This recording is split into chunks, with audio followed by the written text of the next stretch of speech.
Good afternoon, everyone, and thank you for joining us at the annual WiSys Big Idea competition here at the Lubar Entrepreneurship Center at UW-Milwaukee. I encourage you all to scan the QR code on the screen to access our event website so you can learn a little bit more about the speakers and the schedule today. For those of you who don't know me, my name is Wilson Fay, and I'm the Innovative Ventures Associate at WiSys.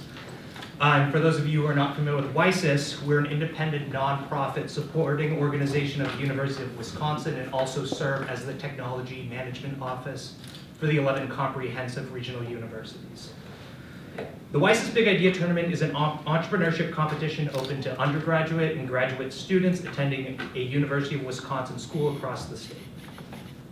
It teaches cutting-edge, lean startup business development tools, provides business mentorship, and allows participants to compete at the state level here today for a chance to win funding for their business. I'm going to go over the agenda real quick. All of you are checked in, obviously, because you're here. And momentarily, we're going to start with the student presentations. We'll then go into lunch, and then we have a nice networking and mentorship portion while the judges deliberate. And then around 2 o'clock, we'll close with some closing remarks and awards. We have 8 students competing today from 7 UW campuses across the state. To compete at today's Big Idea Tournament, students had to either win a local qualifying tournament at their university or be the team selected through our at-large round. I'd love to give a big thank you to all of our campus partners across the state: Josh Wilson from UW-Eau Claire, Catherine Martin from UW Green Bay, Tiara Tremmel from UW-Milwaukee, Heather Vassir from UW-Oshkosh, Marsha Harr-Bailey from UW-Platteville, Sherry Marnell from UW-River Falls, and Bill Dugan from UW-Whitewater. Today's event wouldn't be possible with all your support, running your qualifying event, and training the students to prepare them for today's statewide tournament.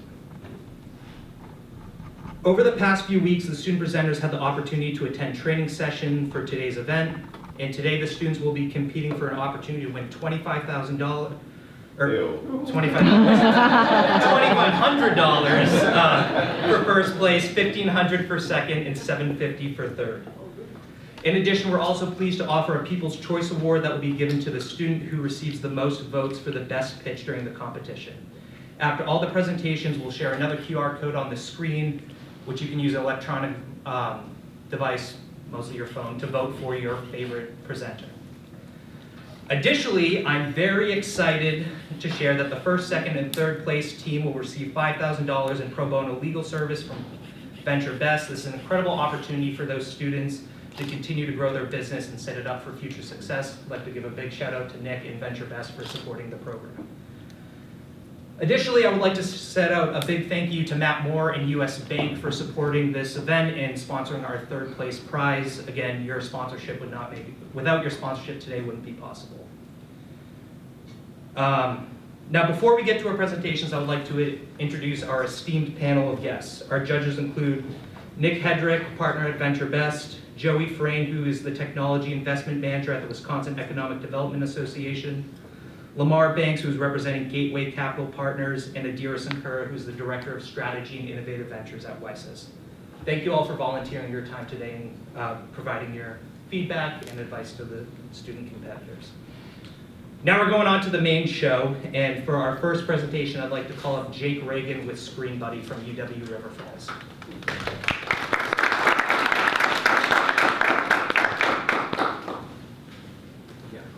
Yes, that's for you.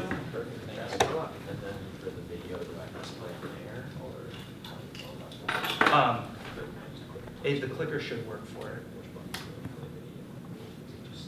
I think it will just be this. We'll give it a go. And I will. Perfect.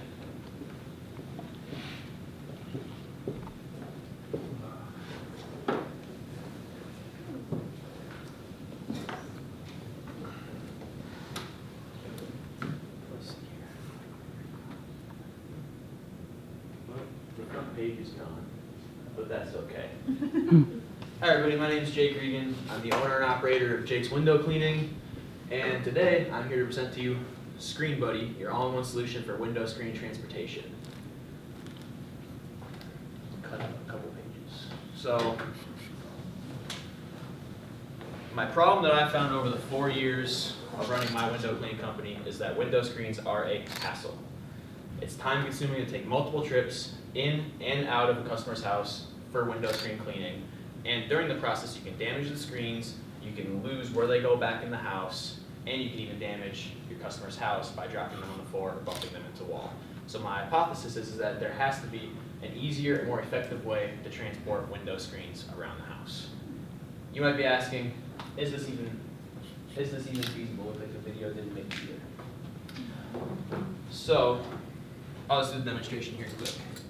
This is my prototype, more of a firewall carrying type thing. The screens can come in and out, throw it over your shoulder, and it has an adjustable strap depending on the size of the screen. Also, for storing in your work truck, it rolls up very easily to throw in your tailgate or in your back seat, so that doesn't take up a lot of room in your truck.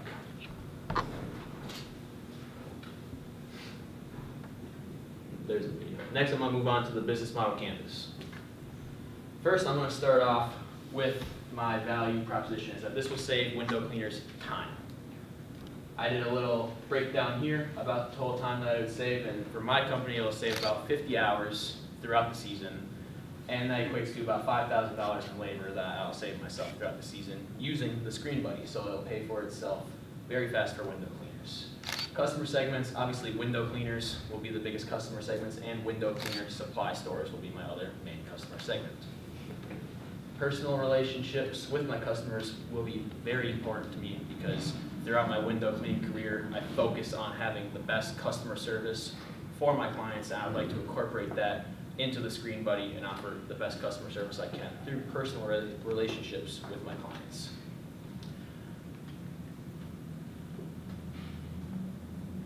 I'm sorry, this thing is all messed up because it took out everything.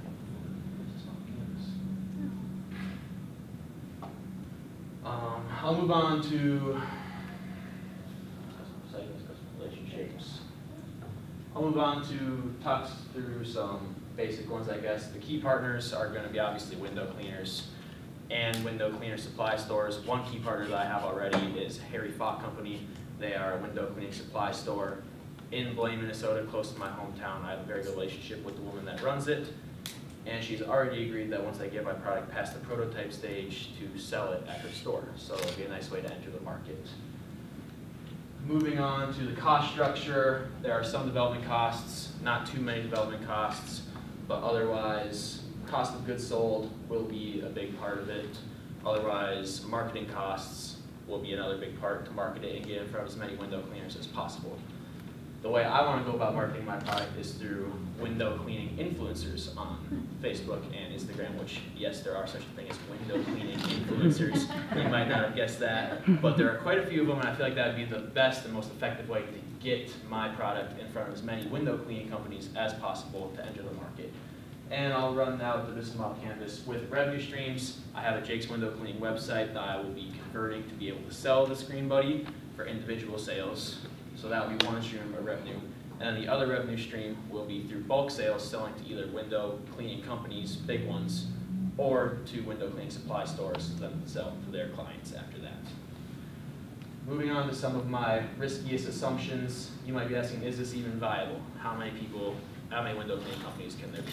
It's actually a pretty big market in the world. It's valued at $2.68 billion, and it's expected to reach $5.34 billion for window cleaning equipment alone. And there will be reoccurring customers in this business model because on the job site, as we all know, things happen. You lose stuff, you break stuff, no matter how high quality you make your product. Sometimes they'll break, they'll get lost. So there'll be reoccurring customers there, and as window cleaning companies grow, they hopefully need to buy more Screen Buddies to handle the load of more work. And the price to make is going to be very low. I made the prototype you see in front of you for only $10, just going to Menards and using stuff from Menards and Amazon, sewing it myself. I'm assuming the price will go down when I go through a manufacturer and buy in bulk. Pivots I need to make is that there's no patent needed. Originally I thought I might need a patent for this product, but after talking to somebody in a legal department, it's unpatentable because of the simplicity of the product. But she said that I should pivot to a trademark.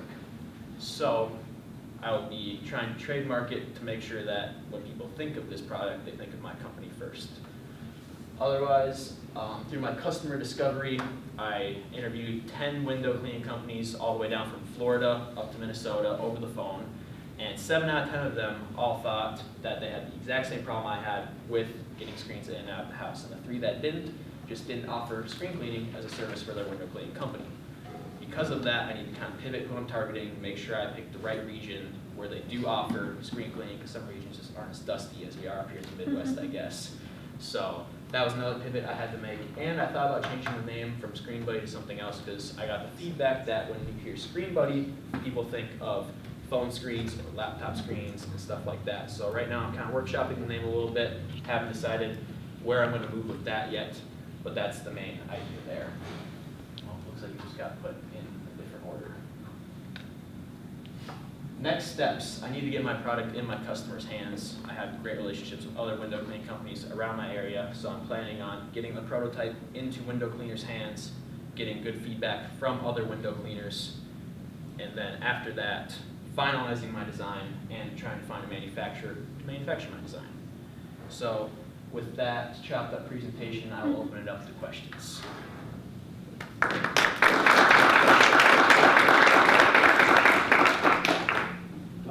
So how many of these would you expect like a customer to buy, right? So like for your window cleaning business, how many do you think you would need? So for my window cleaning company, I have 1 truck. Right now, I'm thinking 3 would be perfect, because most of the time it's only 3 stories for customers' houses. That way you can segment the screens per floor in each Screen Buddy, and you can throw all 3 of them over your shoulder at one time with labels on them saying first floor, second floor, third floor, maybe even more depending on the different size of Screen Buddy. I've thought about expanding like the product line to multiple sizes, because some big houses have really big screens, as I'm sure you guys know. So if that's the case, they might need 3 of the normal size and 3 of the regular size. And if like a window cleaning company has, let's say, 5 trucks, multiply that by 5. So I'm hoping for the normal size window cleaning company, they'll have to buy around 10 of them at least. And I'm hoping to have my price somewhere around like the $25 range, maybe a little bit more, maybe a little bit less, to incentivize them to buy multiple of them instead of shooting for a higher price, like $50, and discouraging them from buying more. So, Thank you. yeah, thank you. Question? If you're able to have success with the Screen Buddy or whatever new name you pick, Yes. have you thought of other applications for the product or other upsell opportunities for the window cleaning? Yes, I have. So for me personally, in my window cleaning company, I offer screen repair as an add-on service. I will bring the screens back to my shop, fix the screens, and deliver them to the customer. And I figured the Screen Buddy would be a good place for that, because you can have labels on the front saying whose screens they are. You can put the screens in here and the straps come out, so you can actually go over the screens and lock them into place so that they stay in your truck and don't rattle. And then if you don't have a lot of room in your shop, you can use the straps to hang it from ceilings or hooks in your shops to get them off the floor. So that when it's time to do your screen repair, you just grab them, open up the Screen Buddy, and your screens are there. So that's one other application I thought of for the Screen Buddy. I like the way you quantified the value prop. How did you go about doing that? So, I'll go back. Yeah, so I figured it'd save about 10 minutes a job, not hassling with screens. About 3 jobs a day, 5 days a week, 20 weeks out of the year is what my window cleaning season looks like after that. So I got a total time of give or take 50 hours. When I'm bidding a job for window cleaning, when I'm looking at it, I shoot to be around the $100 an hour range for me and my truck and my employee to go there and wash the windows. So I just took that time to buy the $100 an hour mark that I shoot for in my company, and that's what I got for the total value out of there, is how I went about doing it in my head at least. So it's going to be different for every window cleaning company, depending on how they go about structuring their price, but for the time, about 10 minutes per job is what I got out of it. That's being reasonable too, depending on how effective it actually works in the field. I've used it for my company. I haven't gotten into consumers' hands yet, so. And then, can I just like follow, Yes. where does the problem rank in problems that the business you work at face? Like, you have to say, like, how important is this to you? I would say for my business personally, it's very important because I try to pursue upselling to different services to my customers. And the more time I can save, the more jobs I can get done a day, or the sooner I can get done with the jobs and not pay as much in labor. So in my mind, this ranks up there very high, and whenever window cleaning season comes around, the only thing that I dread about it is moving the screens around. It is my least favorite part of the job, and that's what inspired me to go about trying to find a way to fix it. So, thank you for the question. Real quick. Yes. So you talked a little bit about your sales strategy, right? Like Yes. you might have a customer or two lined up. How do you see this growing? Like, how are you going to reach them nationwide? So for a nationwide audience, my way is, I'm a big sales guy. I like personal sales, so probably just calling up window cleaning companies to start. Otherwise, there are quite a few window cleaning equipment stores around the country, and I'm hoping to make good relationships with those window cleaning equipment companies and try and get my product into their stores, as well as doing my own direct-to-consumer sales on the website. Great, thank you. Thank you. Awesome, thank you, Jake.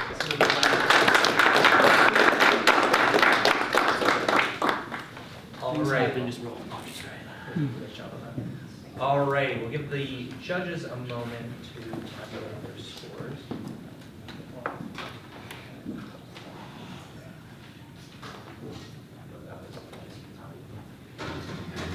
While they're doing that, I'm going to call our next presenter, who is Chaewon Yoon from UW-Oshkosh, who will be presenting on curb maps 360.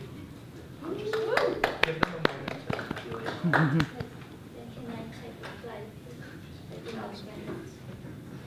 Yeah, if you want to.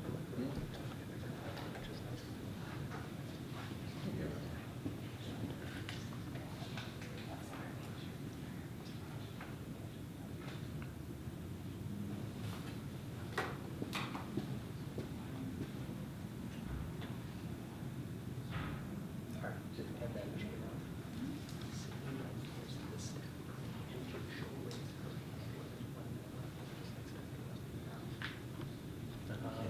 and I'll give you a thumbs up. I just want to give them one more moment.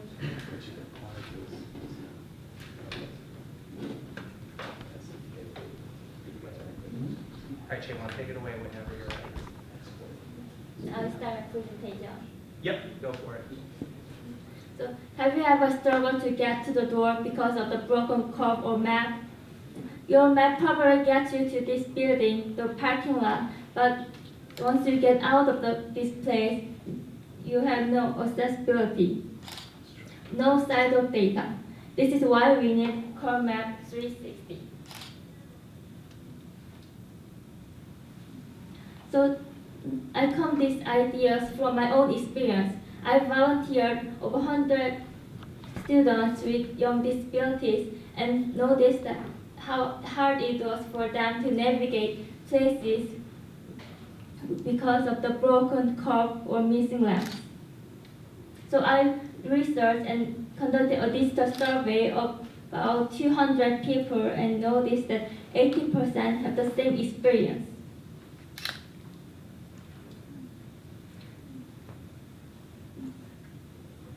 So my main focus is on visibility and accessibility. It's because many people are struggling to get the real-time accessibility data, especially for the sidewalk data. And this became the foundation of my project. And the timing was great. Our industry is expected to grow over $760 billion by 2028, which means increasing demand, policy support, and integration of new technology.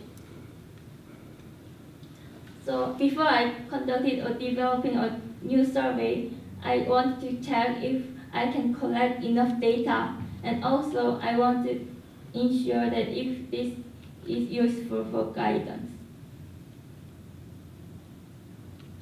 So I researched the existing current map. First, I noticed that they are either very slow, expensive, or a lack of user integration. So I tried to tackle these issues by leveraging AI, build user communities, and partnerships with other cities or organizations.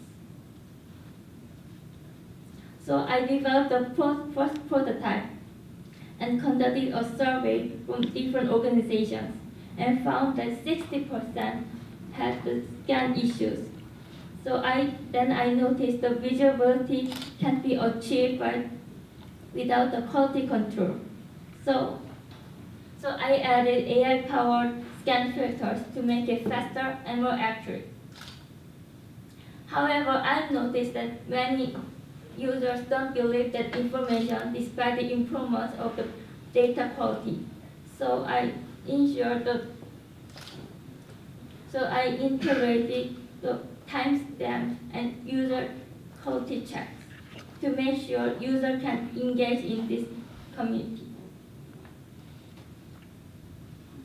So after the multiple iterations, my data improved significantly. So I conducted 10 pilot scans within different organizations with many partners within Wisconsin. So I validated the accessibility and achieved 90% high accuracy.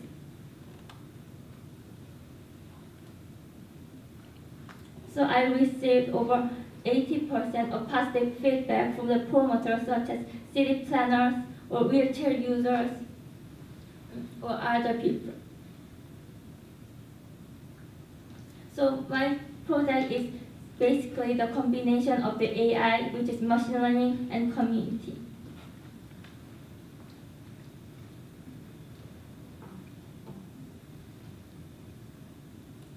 So I validate my service with other competitors such as Wheelmap and Google Maps, but I validate that only my service has both visibility and accessibility, which is essential and very crucial for wheelchair users, city planners, and delivery drivers. So we plan to offer this service by $78 for professionals and about $10 for basic users. And this is only 2% of the cost of manual audits, especially for the city planners. So this is how my service looks like. This is the AI mode. So in the future, I plan to expand my service by partnering with many organizations and expanding to other cities such as like Madison, Milwaukee, and Tennessee. So to attract more users, I plan to host a contest and partner with other cities and organizations. And I expect to do the 20% increase in data submissions by hosting the contest.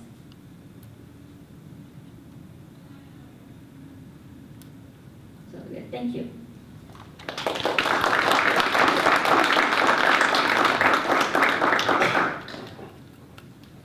Can you expand a little bit on what stage the technology is in? Like, is it an app that anyone can download? Is it already on the App Store? How far along are you with that? Thank you for your question. So our project is basically a map hacking tool such as can be integrated into the smartphone or like AR or other accessibility tools. So like it's in the prototyping stage. Okay, thank you. How will you go about collecting the data for, you showed the visual aspect of the hazard, but what's the most efficient way to collect that data? So the most important part for collecting data is especially the high frequency and accuracy. For example, especially for the AI machine learning, the high precision and accuracy, and also as well as coverage is very important because it is very essential for the visibility and accessibility.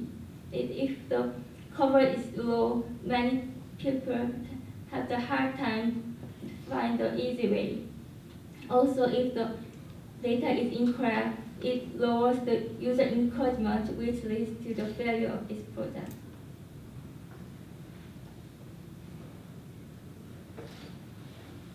Alrighty, thank you, Chaewon.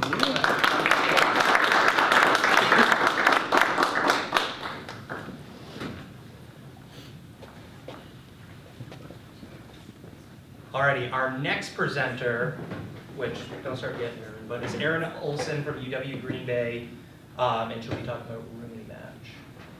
And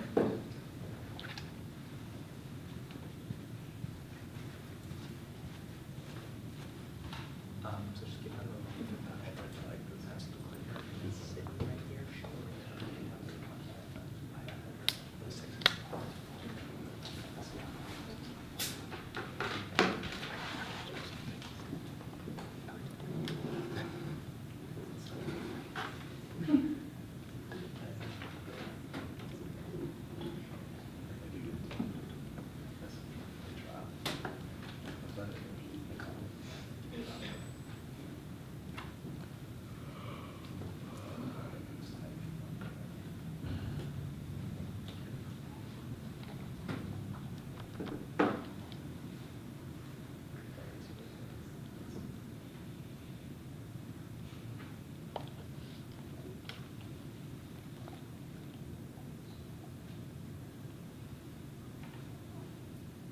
Whenever you're ready.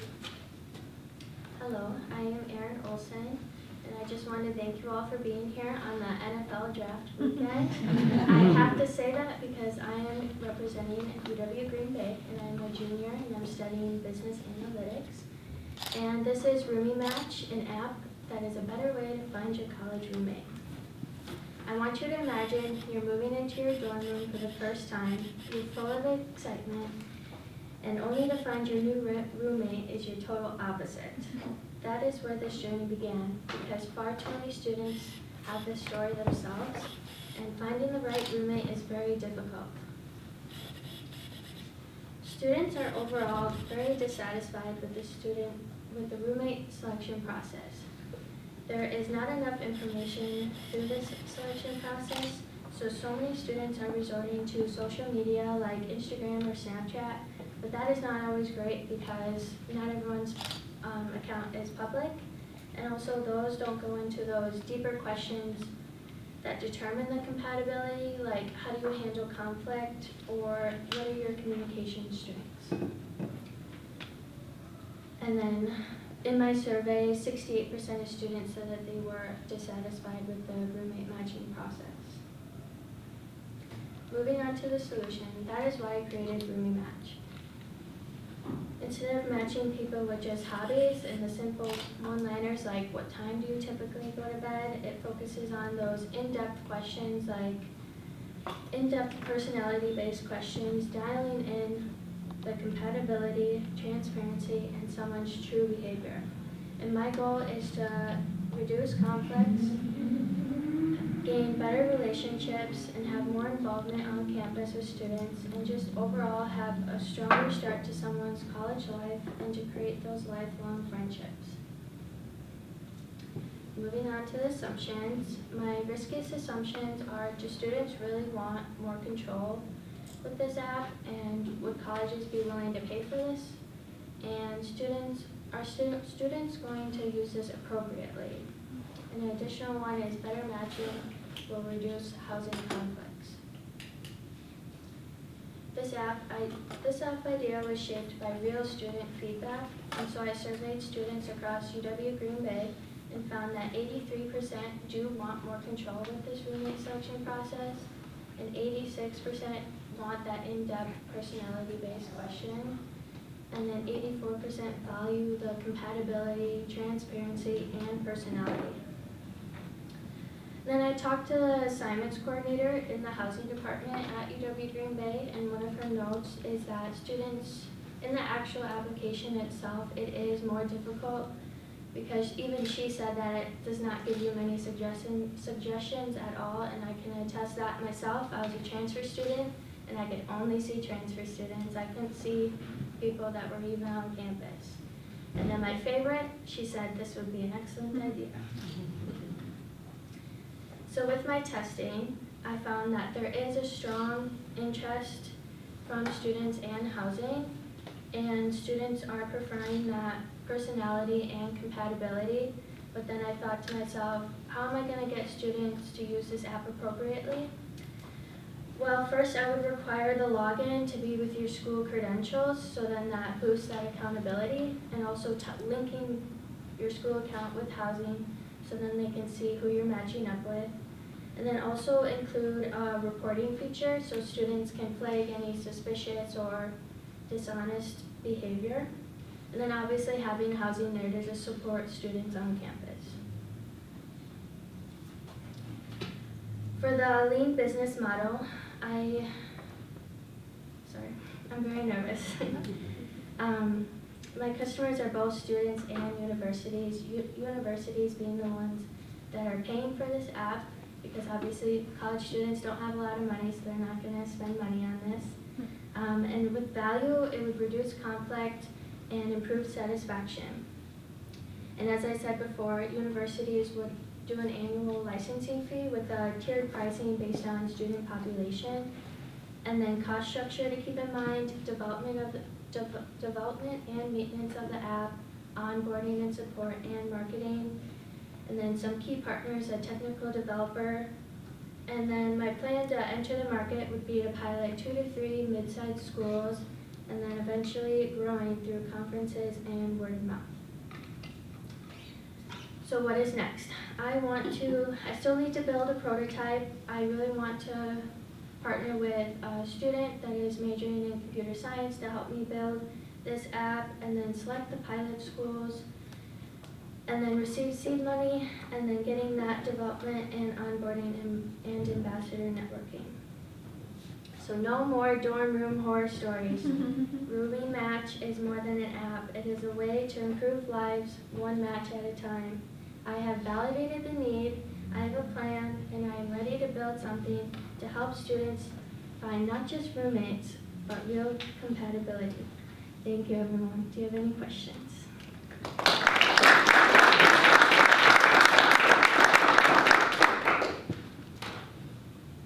So obviously, you kind of talked around kind of matching up with a stranger. Have you thought about, could this be applicable, say, you know, you have a high school friend, right? You're going to go to the same college, you want to live together, you know, maybe allow them to kind of go through this journey to see, hey, it's a really good idea that I live with, you know, my friend from high school. Have you thought about that as well?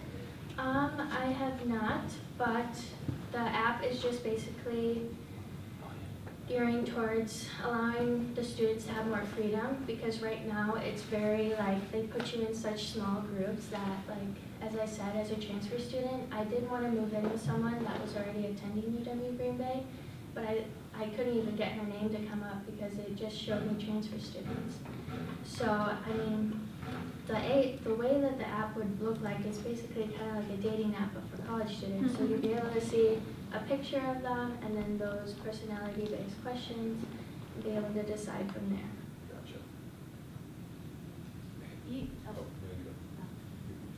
You said, I think at one point you said, well, college students wouldn't pay for this. So I wanted to kind of ask you a little bit more on that. I mean, it is, you've identified that as a real problem for college students. You've had this problem. Would you really not have paid anything for it? Like $1? Students are just going to be like, oh, I can use Instagram and Snapchat, just like how we always have been using. But again, it's not always, people's accounts aren't always public. But with the assignment coordinator from housing, she did tell me that she does not think that this would work if I made students pay for this as well. So she kind of just validated my idea of, for sure, like the university's paying for this. As a quick follow-on to that, so on the university side, did she tell you like how much of a burden in terms of time or money these roommate conflicts cause their office?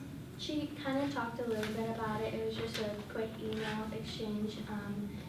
She said overall, if they would switch to this app, their workload would not change at all, because it would be more on the student to make that roommate group, and then they would just get it on their side. So, Thank you. How many students were sampled?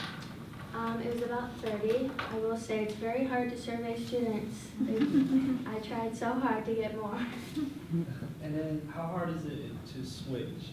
I've never stayed on campus, so I don't know. Like switch rooms. Switch roommates, yeah. So they only do it after a certain period of time. I believe there's only a few weeks. I think they have rules based on each university that you go to. At UW Green Bay, I think it was the first couple of weeks, they allowed for students to be able to switch rooms if they didn't like their roommate. But it was typically like before the first month, so you don't really get to 100% know someone, or they don't show their true selves until many weeks down the line. And then after the first semester, you're able to do a new room as well. I think that was what I was getting at, is you won't get to know someone many weeks at a time, so I'm just wondering how will like making the intro process of questioning speed that or decrease the time that it takes to. I think it's just the different types of questions that Roomie Match would have, because right now it's just typically like, what time do you usually go to bed? How often do you have people over? It's just basically like lifestyle questions, not really personality, so you don't really get to truly know someone by just looking at the questions that they answered, and sometimes people don't even put a description of themselves on there. So I think with just different types of questions, you'd be able to understand someone more, and obviously you'd be able to message on there, like directly, just all in one app, Roomie Match, and be able to talk to someone on there and potentially meet up if you're willing. And last question, sorry. Okay. Sorry. So, if that's the case, could you test the questions that you created with what the current process is to see if you might get some validation on if it's working or not, instead of like going to building anything? Could that be an idea? Yeah, I was planning on moving forward with this. I was planning working really closely with the housing department and making sure that everything that I do with this app would align with everything that they need, and also doing kind of like a test and allowing students to fill it out and test out with hands-on, test out the app themselves before launching it. So, thank you. Awesome. Thank you, Erin.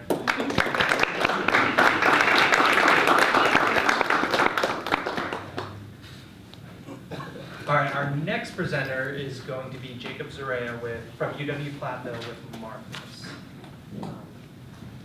Here to go, same right there with the staff.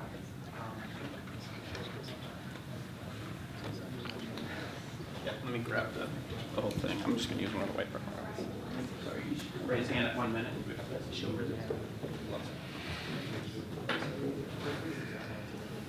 Yeah. But I'll let you know what the genders are like.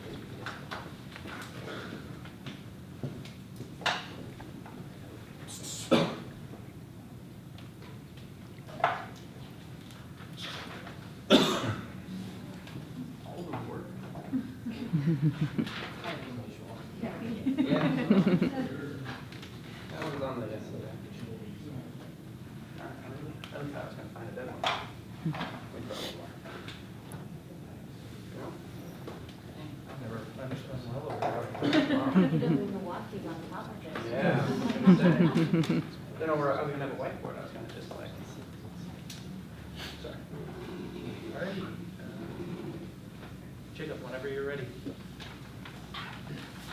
Hello, my name is Jacob Zarea, and I graduated from UW-Platteville this December in mechanical engineering. And I have Markless, the world's first biodegradable dry erase marker, erasing your mark on the earth. We have a big problem, and it's death by plastic. Every year, about 300 million tons of plastic are wasted, and about 80% of that is ending up in our landfills and oceans. This results in about 1 million creature deaths. Now, I don't have a solution to solve all of that, but I can see what happens in the classroom. As a student, I see dry erase markers dead on this whiteboard and all over whiteboards across the nation every day. They get thrown away here and there, and if we took all those whiteboards and stacked them up, it would be about the same as half of the Trump Tower. So if we could reduce a little bit of plastic in our dry erase markers, it would make a meaningful impact on that problem. And so here comes Markless, the world's first biodegradable dry erase marker. I have it right here. And so this is a hybrid design, but it works. And so, wow, that's really horrible. less than sign, but markless, MK is an engineering term denoting mark or like iterations on a prototype, and less is a less than sign talking about mitigating your plastic cost on the earth.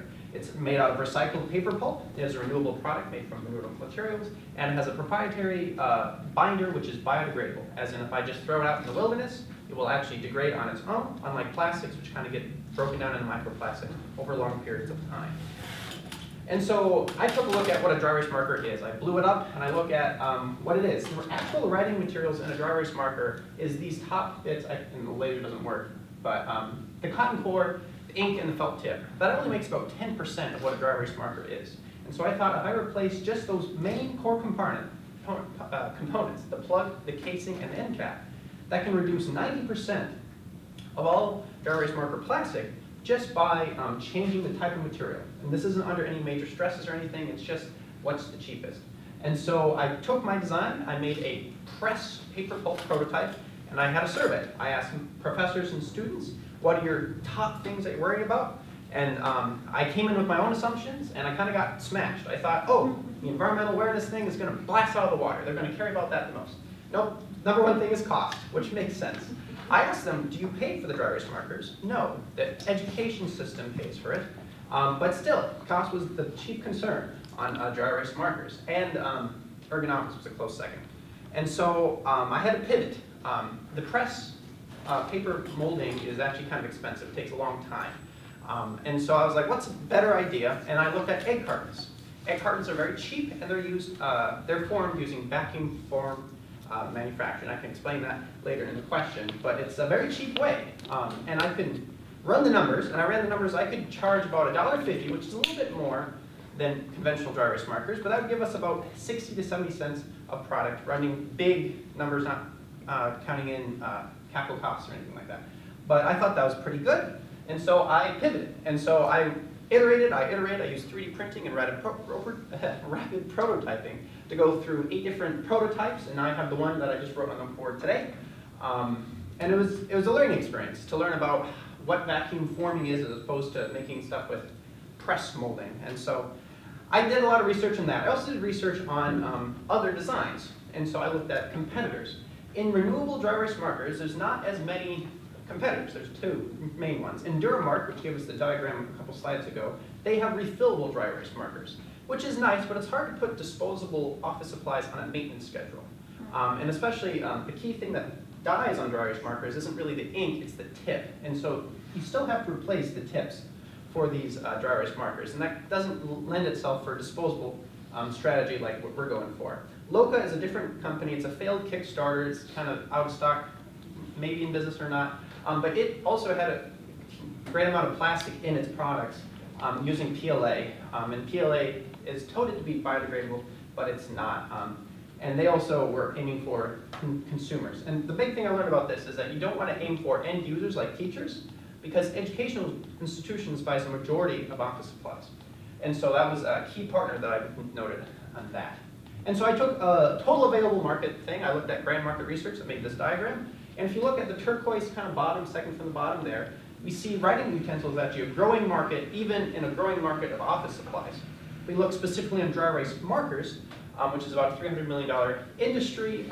It is estimated to grow in about 10 years, $200 million, which is great, assuming that I conquer the entire market, which is not going to happen. But one of the things that in these market research, they said a key catalyst is environmental awareness. And I can capitalize on that and maybe even break into other industries like pens, a huge market, even way bigger than dry erase markers. And so right now I'm using a PLA hybrid design to get a vacuum formed marker. So we're not quite there to a pure cardboard vacuum mold design. And so once I get that, I can scale it up. And then we're not too far away from launching, but I'm still working on the prototype right now, iterating even more.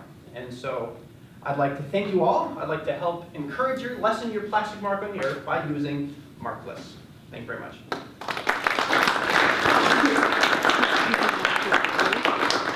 Any questions? What made you decide to start with dry erase markers as opposed to pens or another office supply?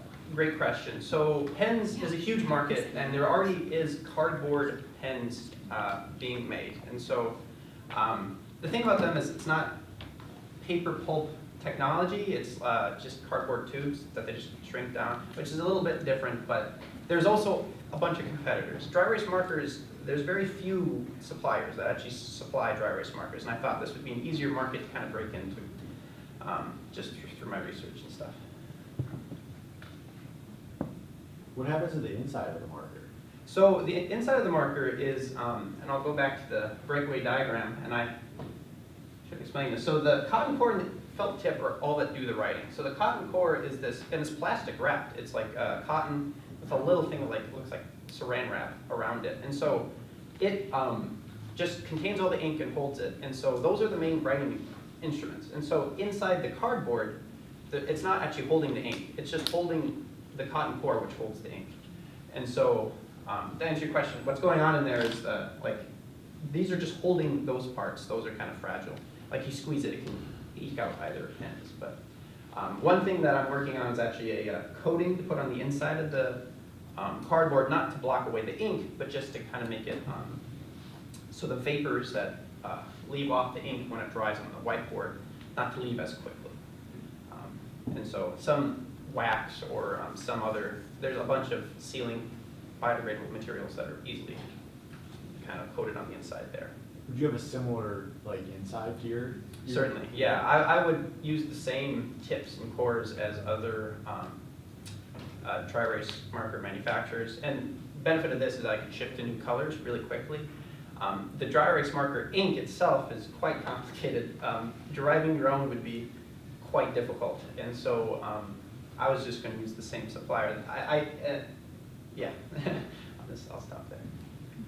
How much cheaper is the cardboard product than from the? It's a little bit more expensive, just in how you produce it. So production line for injection molding, right? You get a bunch of plastic, squirt it in there, it's done. You know, it's really easy. Cardboard's a little bit harder. You have to take paper product, you have to blend it, you have to put it through an auger, you have to put it in a vat, you have to get a vacuum tool, you have to suck it out, then you have to push it out and run it through an oven, and then that's how you do it. But it's the material itself, especially in Wisconsin, this is like, you know, paper product capital of the world. We've got Kimberly-Clark, VW Paper Systems. We have a lot of big paper systems here. We're all in, you know, injection molding for plastics is kind of overseas. And so this has the benefit of being domestic, but it's a little bit more expensive to answer your question. I don't know exact numbers, I could find it for you. You said cost was like what you found to be the most important thing? Yeah. Based on the surveys you want? From the surveys, as the person who talked right before, you stated, you know, getting actual responses is quite difficult, especially during the school year.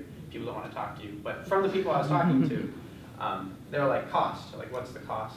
Especially teachers don't get paid a whole lot. So, assuming that cost is what's the primary driver, and this is more expensive, what would be your plan to make it less expensive? Because it doesn't seem like the angle for the mission kind of driven angle is not the most important thing.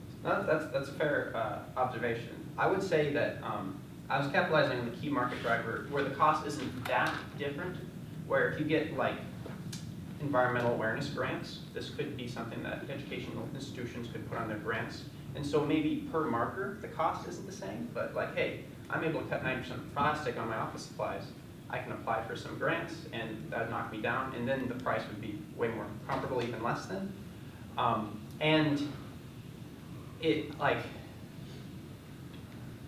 I think that would be something institutions, where I'm assuming have a lot of money, would be able to get more for what they pay for, in the sense that you're not just paying for a dry erase marker. Now you're paying for a dry erase marker and like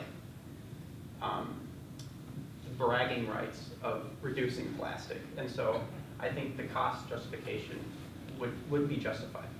It wouldn't be close though, this is the thing. It can't be like super, I'm talking about like cents difference is what I'm aiming for though. That's a very good question, thank you. Awesome, thank you, Jacob. We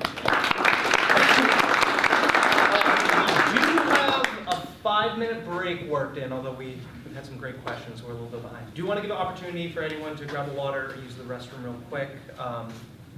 Try to get started in like 3 minutes, and we're not that far behind. To introduce Andy Olson from UW Whitewater, will be presenting on curriculum. Hi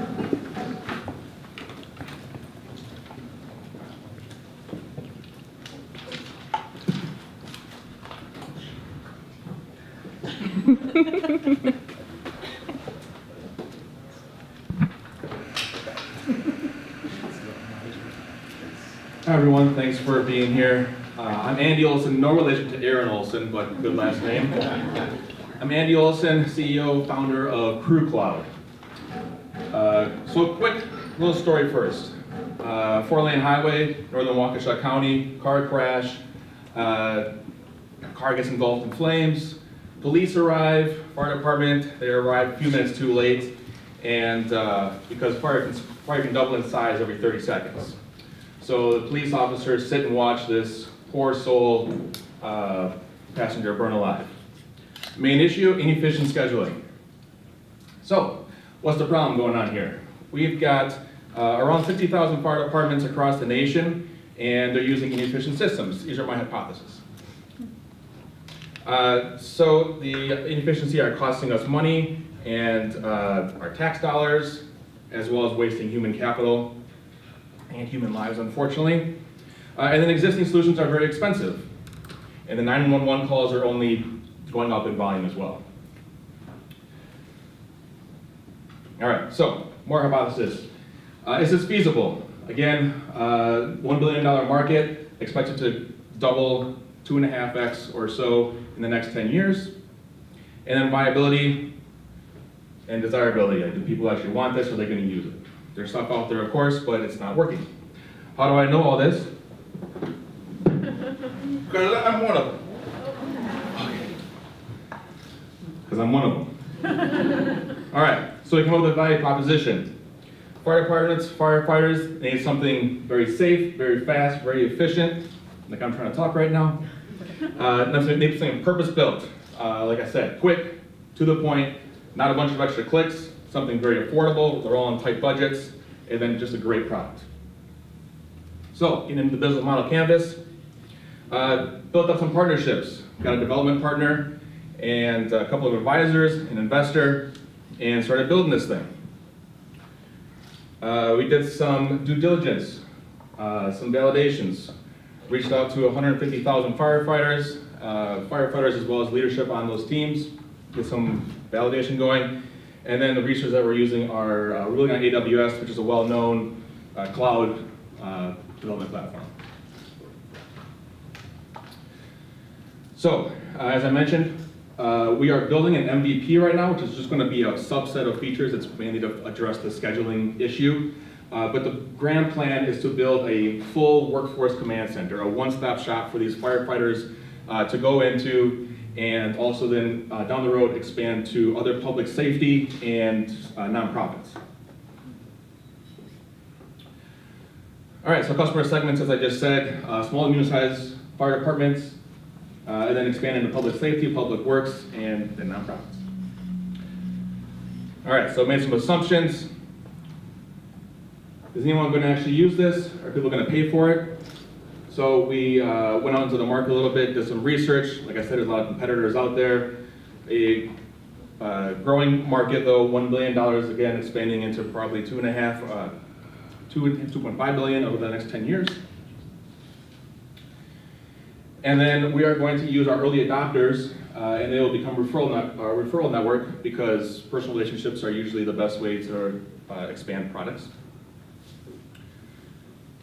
And again, as I was kind of mentioning, very tight budgets, and overall just the internal operations. A lot of these departments are using spreadsheets or paper, and then maybe another piece of software or two. And then we're going to come in and make leadership happy and undercut on these other providers on price. They'll pay for our solution a fraction of what they're paying for all these other ones.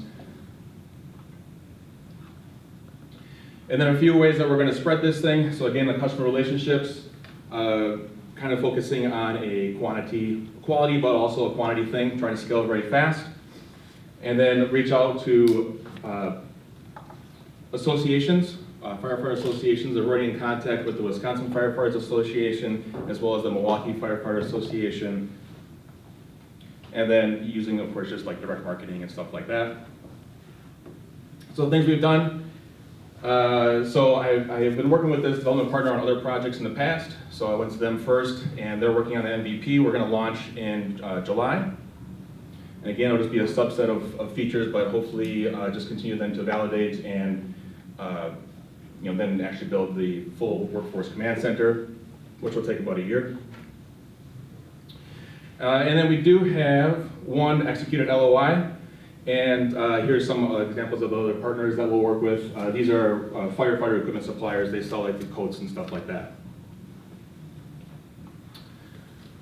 So here's a snippet of our MVP. I don't think it's playing. It does work. Here's an example of all the modules that we're going to build the building. So like I said, we're building with just the scheduling for right now, but we plan to expand to compliance, human resources, payroll, as well as even things like fitness, and roll all that into this one-stop shop for these firefighters.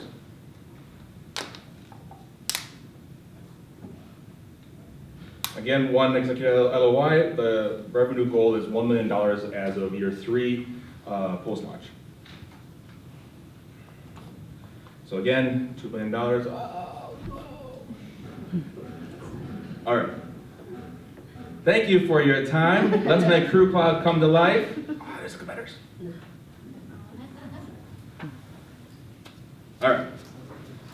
Questions? You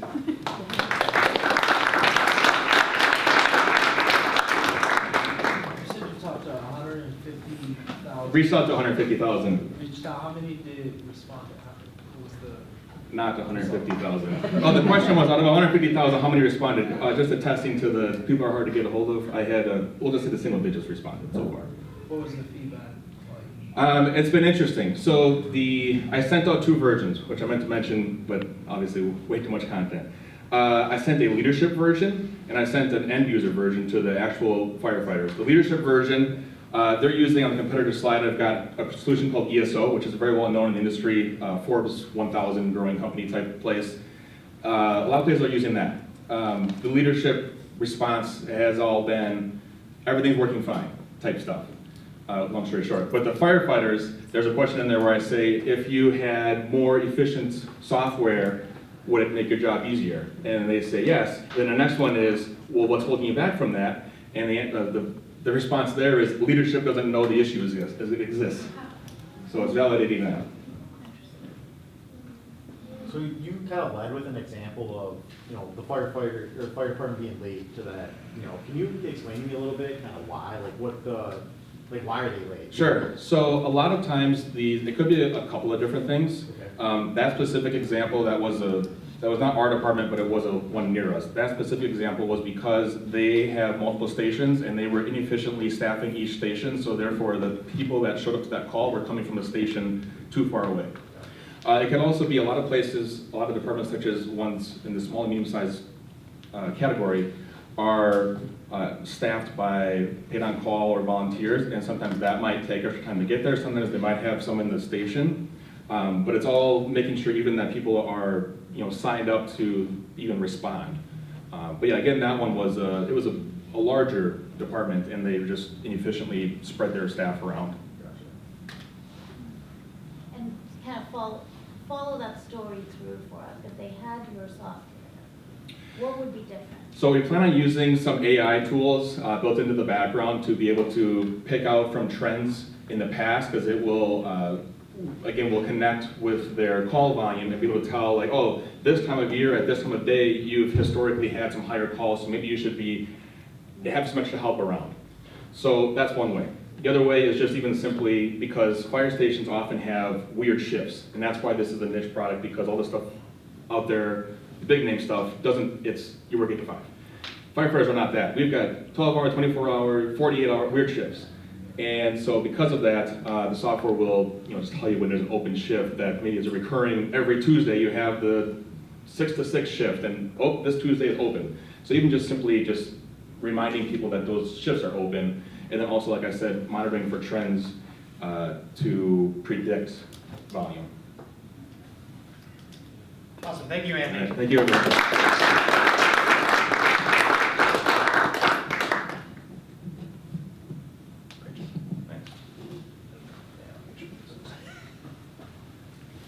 Alrighty. Our next presenter is going to be Luke Hegestead from UW River Falls with GeoSki.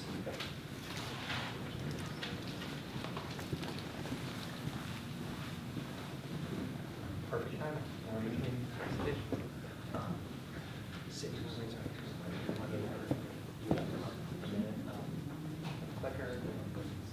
Just give me 1 second. Absolutely. Thank you. That's one. Thanks.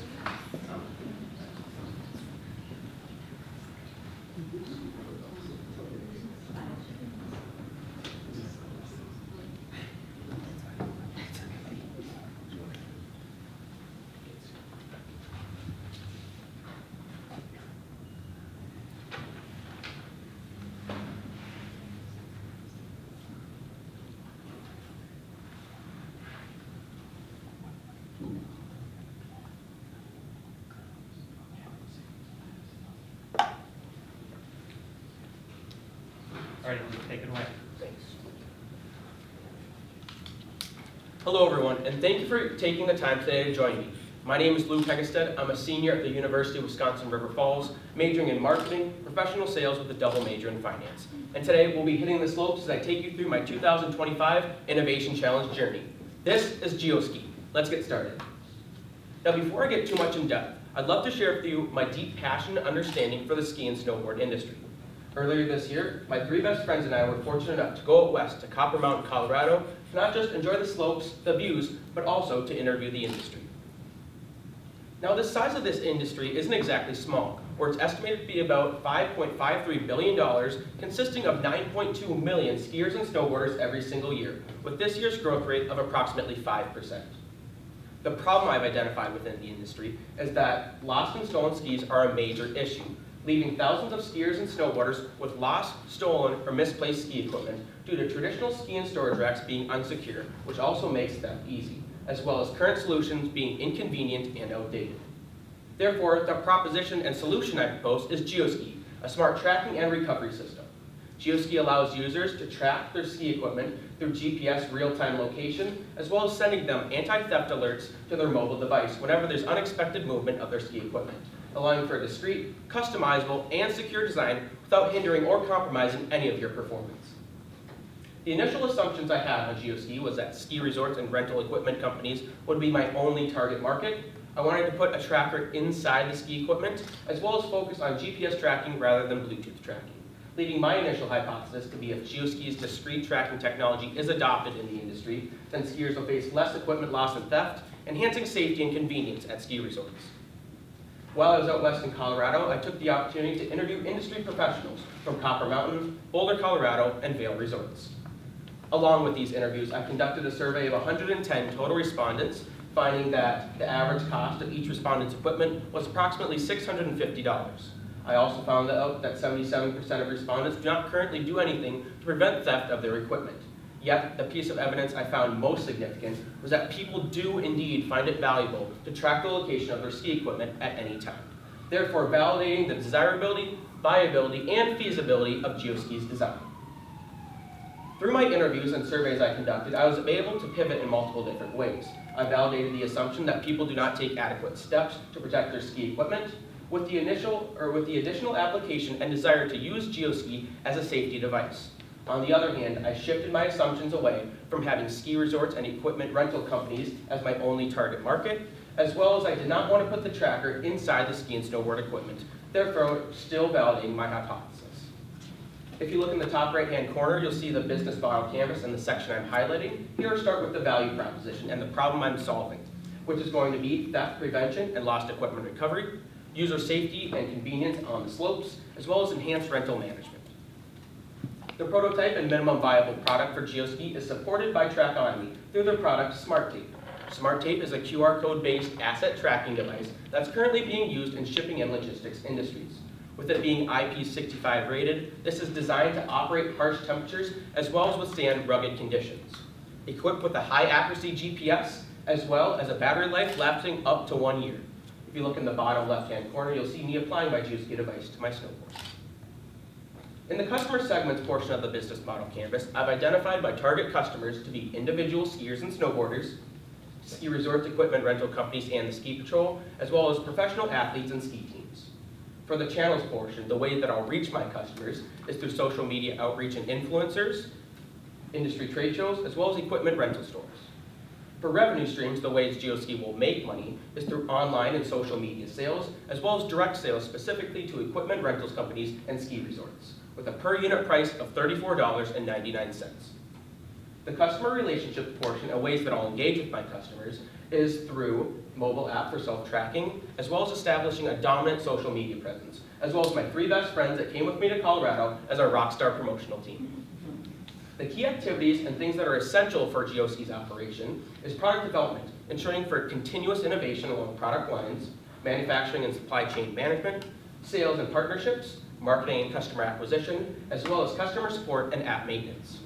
The key resources for GeoSki and things that it needs to operate is that GPS tracking technology, mobile app and cloud infrastructure, marketing and a supply chain, as well as a sales and marketing team.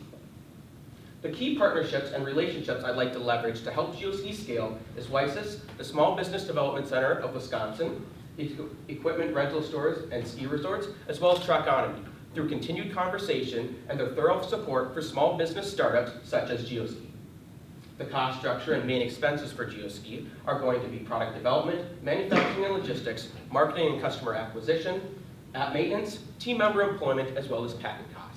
Therefore, leading the next steps for GeoSki and I to be working with WiSys to understand and the Small Business Development Center to understand patent and NDA options, further discuss the partnership with Trachonomy through our conversations, create advancements towards my minimum viable product, finalize the manufacturing and app development, as well as launch marketing campaigns and start selling locally. Therefore, leading GeoSki to be your trusted provider when you hit the slopes, giving you the performance you want with the security you need. Thank you.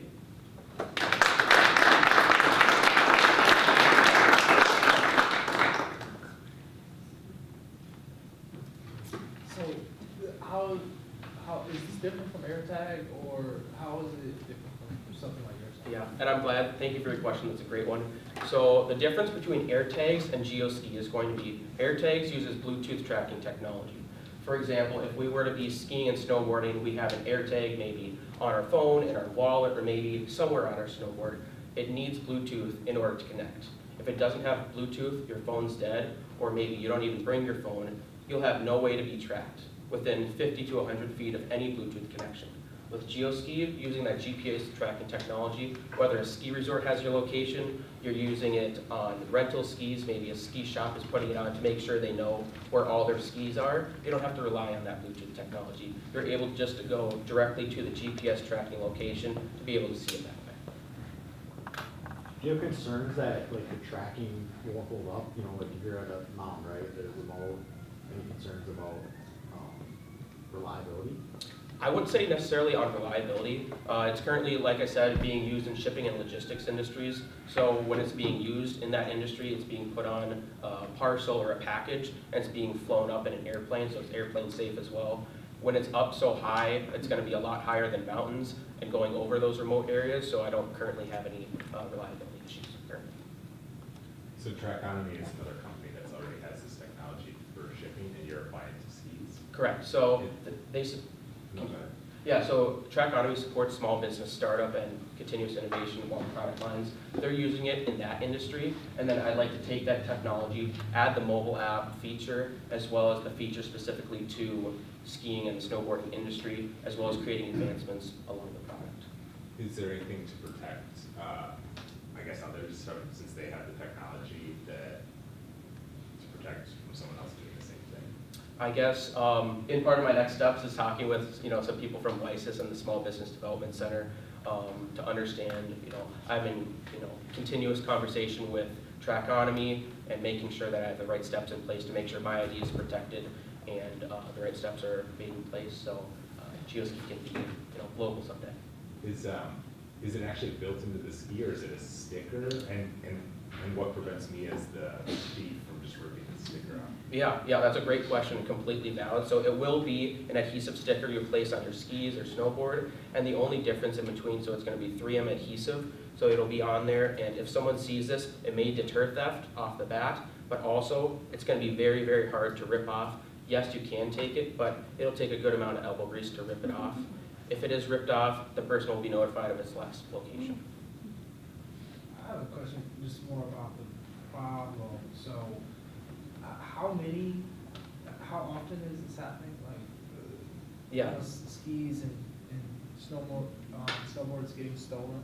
Mhm. I originally ran into the problem, not me personally, thank goodness, but I was at a ski hill one time, and it was finally closing down end of the night. I'm a college student, there with other college students, and I was sitting at a table waiting for some friends to come off the hill, and all these people were like, where's my snowboard? Where are my skis? I think someone took it. Oh wait, it's just over here. Oh, my snowboard is actually gone. It's gone, I don't have it anymore. If they were to be able to track that snowboard or find it, giving them the peace of mind where they know where it is, I feel like that would help clear up a lot.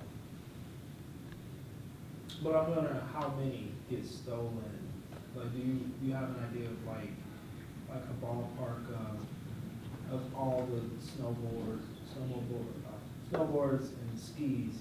Like, which ones are getting lost? Because the survey said that, I think this survey, correct me if I'm wrong, 77% of people don't really do anything.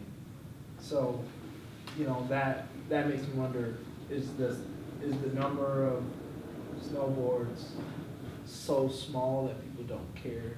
Like, that's what I'm trying to understand. Yeah, I understand your question now. And so when I say 77% of respondents are not currently doing anything, they could be using good old-fashioned locks, which are bulky to carry in their coat, otherwise using other forms of protection. But also, in the beginning, there was a slide on, I believe it was one of the first ones, thousands is just the number I put. It's, you know, it's a very large number. It's significant enough to the point where if someone is stealing your equipment, through my survey results, it is a very large amount of money, at least to a college student, and hopefully to everyone, $650 on average across the board. Does that answer your question? Yeah. Thank you. Awesome, thanks, Luke.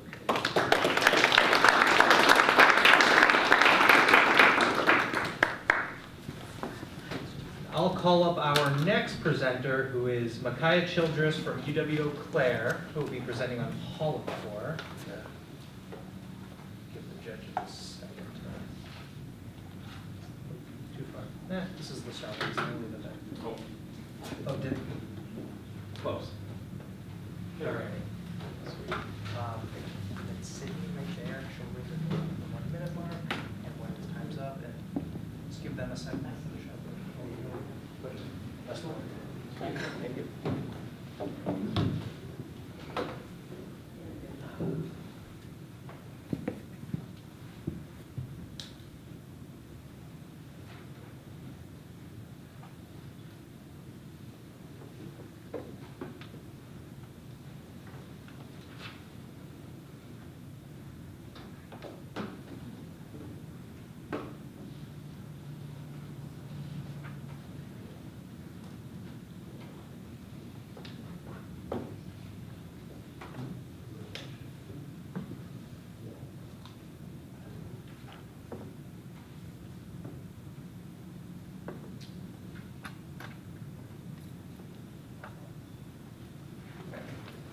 We're good. All right, Micaiah, take it away.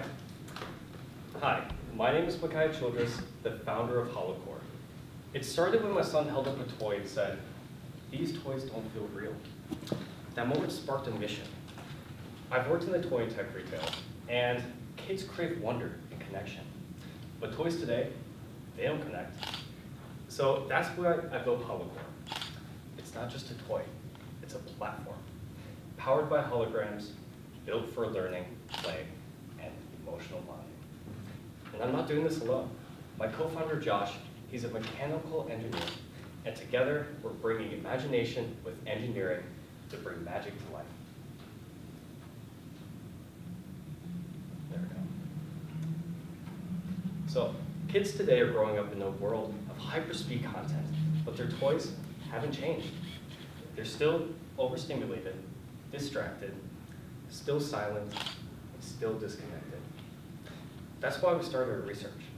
We began talking to parents, teachers, and retail staff all across the board. We kept hearing the same thing. Nothing feels alive anymore. So we asked the core question, do kids really want something that's actually emotionally responsive? So we mapped our assumptions through the lean business model canvas, and one group stood out the most: kids in hospitals. They're all alone, and we see that so they're not our only market, but the need is clear as there. These kids don't want distraction. Instead, they need emotional connection, comfort, joy, right where they are right now.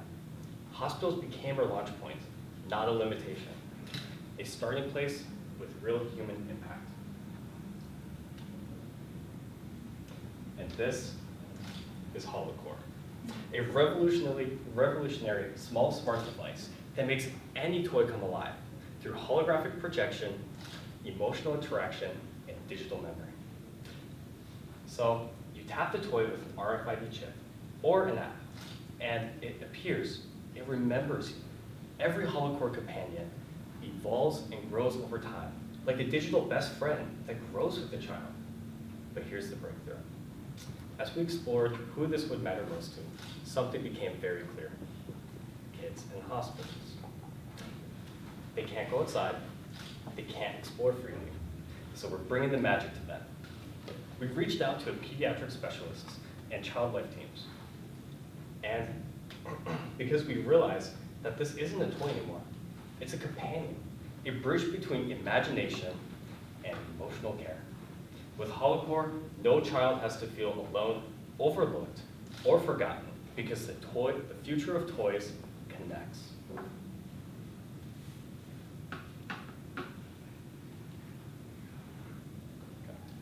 We started with the question: what if one platform could power emotional, intelligent play anywhere?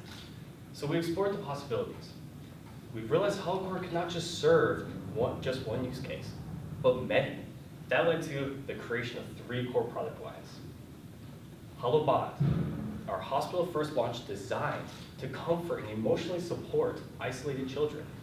HoloVerse, it is our collectible toy line with holographic battles, bonding, and growth. And lastly, HoloSpark, classroom learning holograms. They evolve with students. All of these run on the same system, same device, and same magic. They just serve different needs and different moments. And while we're launching with HoloBond, we're building for all 3. One device, 3 worlds, endless potential. All right, so HoloCore doesn't just live in one market. It sits at the center of 5 global industries that are all rapidly growing fast, all craving for more connection, intelligence, and joy. Toys and collectibles is at 104 billion. Smart toys and AI is at 24.6 billion. And we have connected AR toys, which is at 13.2 billion. EdTech is over 25 billion. And healthcare and emotional wellness is over 20 billion. That is over 175 billion in intersecting opportunity. But here's what no one else is doing. They build for one, and we build for all 5. One platform, multiple markets, and united by purpose, powered by possibility. So, right now, we're lining up conversations with child life specialists to refine how the emotional interaction system actually works in practice. Then we move fast. Between July and September, we'll build our first working prototype and prepare for our hospital pilot. In the fall, we begin live testing and pursue licensing partnerships and apply for grant funding. This isn't just a roadmap.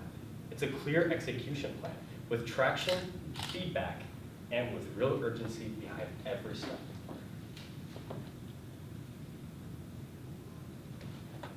So let's talk about how we grow and how we generate revenue, right? HoloCore is directly to families and institutions. That's what we'll be selling to first. Next, we'll scale through brand deals and bringing known characters into our holographic world. Then, how do we get there? We have to start with hospitals, like I talked about before. We're already in the talks with child life teams. Then we go public, a crowdfunding launch to build a community, validate demand, and fund production. From there, we grow into toys, viral content, unboxings, and influencers on TikTok and beyond through HoloVerse. and then into classrooms, where emotional AI meets education through HelloSpark. Each channeled by one core platform, this isn't just about revenue. It's about building trust, traction, and a scalable platform. And this is just the beginning. Thank you.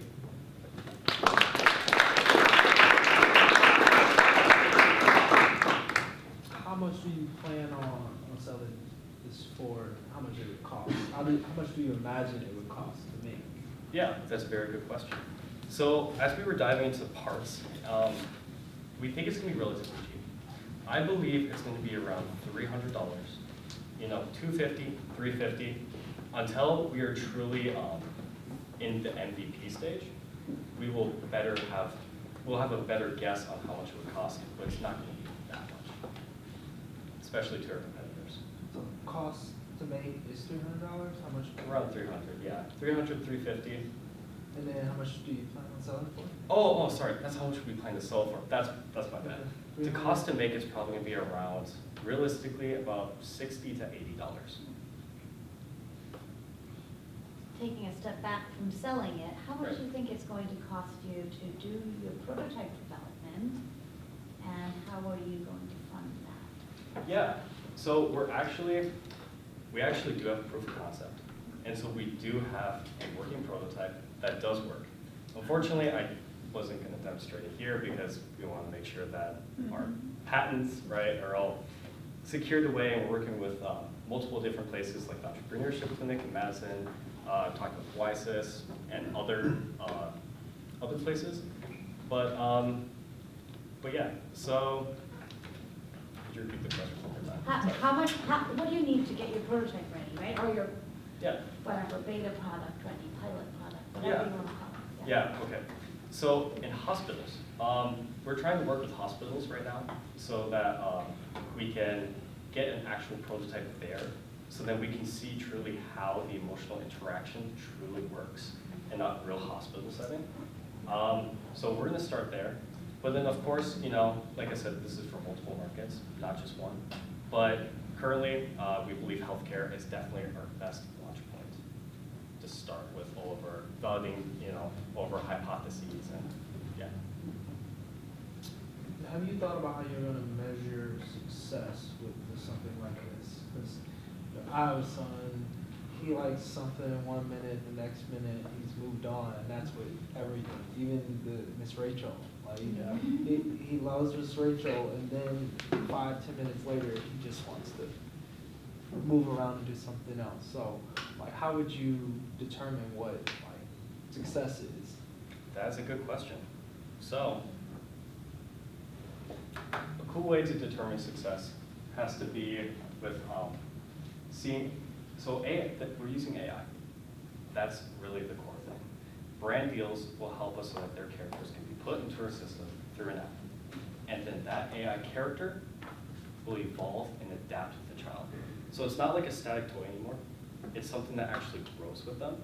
And so how we measure this is going to be, we'll just basically have 2 separate groups. See how it will be used in a setting where they're just playing with normal toys, and then potentially a setting where they're just playing with a holographic figure that does not have really any AI, it's just built-in mechanics. And then we're going to do the ultimate one, which is where we blend AI with their hologram into one, and truly see those 3 in real setting at a hospital, and we'll go from there. And so we will determine success by just seeing, how long they play with it, how much they want to come back to it, and just how much they love it. Awesome, thanks, Micaiah. Alrighty, we're gonna move over to our last presenter, who is Joel Roberts from right here at UW-Milwaukee, and he will be discussing Shepherd traffic. Once we give the judges a chance to settle it. Don't worry, you are one of many people to spell it. Alrighty, Yeah, 5. Thank you. and just wait until they tabulate out. Great. Let's go.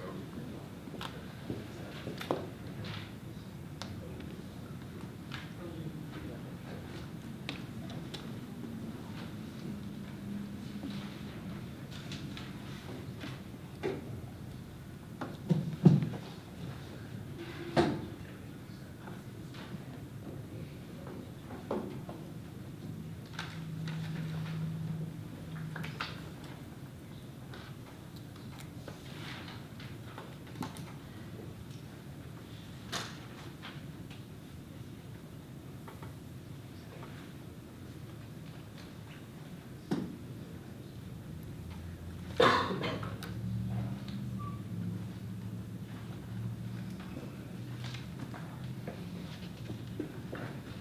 right, Joel, take it away whenever you are ready.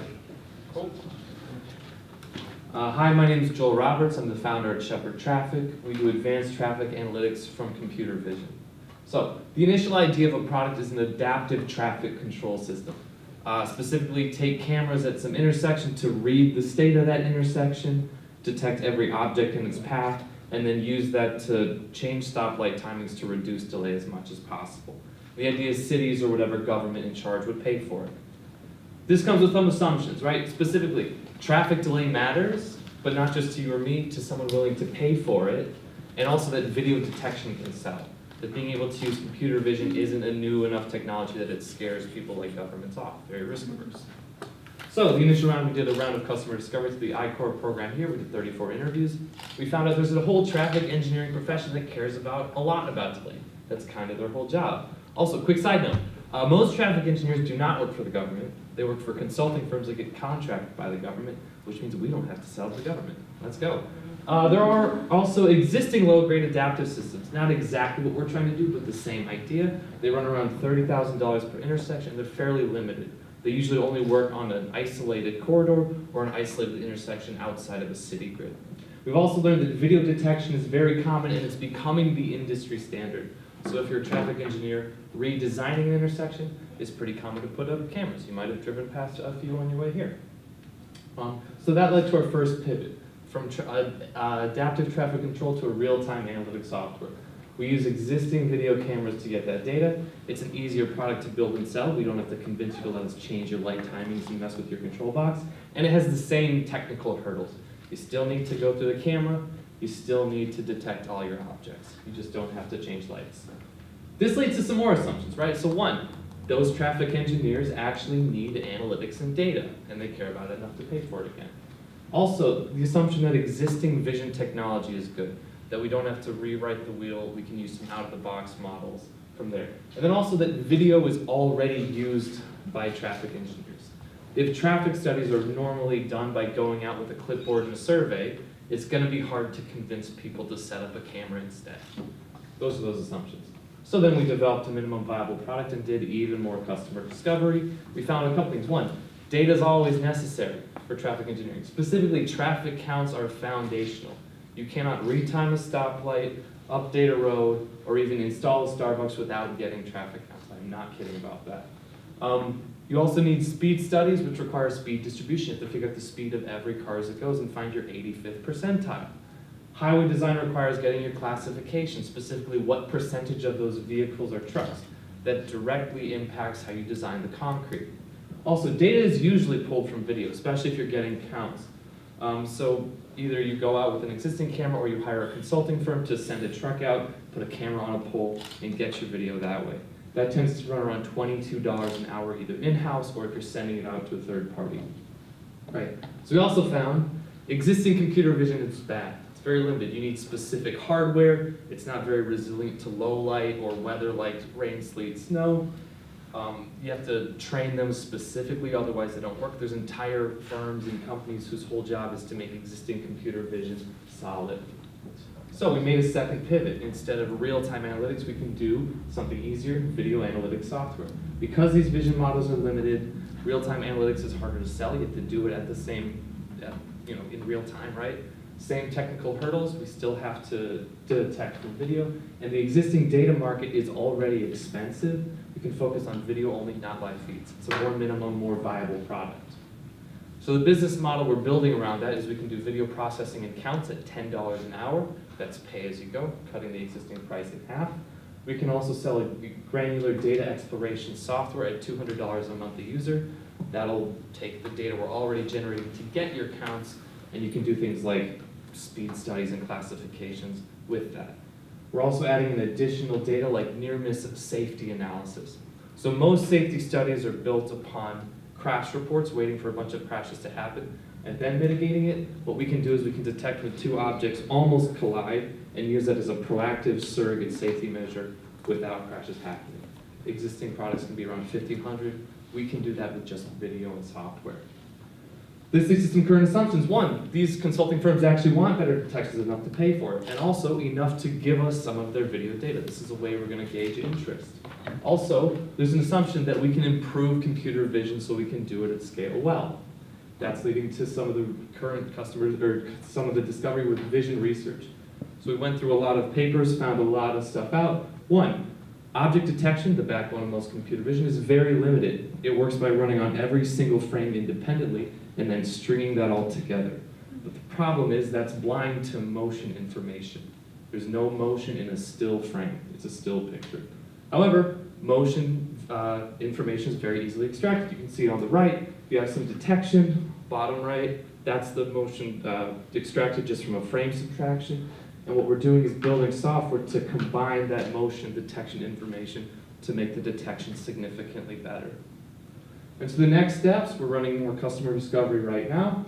We're looking for letters of intent from these consulting firms and video donations so we can train our new models, build new data sets to do that. We're going to need some inference hardware for that.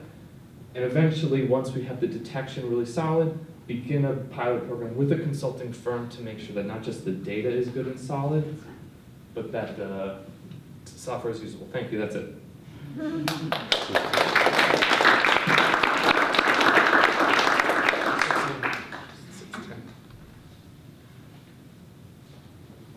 How's it going, Joe? Hey, good to see you again. We've connected before, and I guess so I won't ask you some of the questions I've already asked, and I haven't finished reviewing our meeting yet, because there's like 12 others that I was on. But I do like that you are still trying to do customer discovery. After our conversation, you said that traffic collection is 35 or 40% of cost, is that? Yeah, about 35 to 40% of like a study cost for like a traffic impact analysis is pretty standard from the people we've talked to. I think one of the questions that I'm not sure we were able to get to was around, like, where does this rank as far as priority for a consulting firm, or rather, like, is a city paying you, like, who's the buyer? Yeah. It seems like the buyer is different than the user.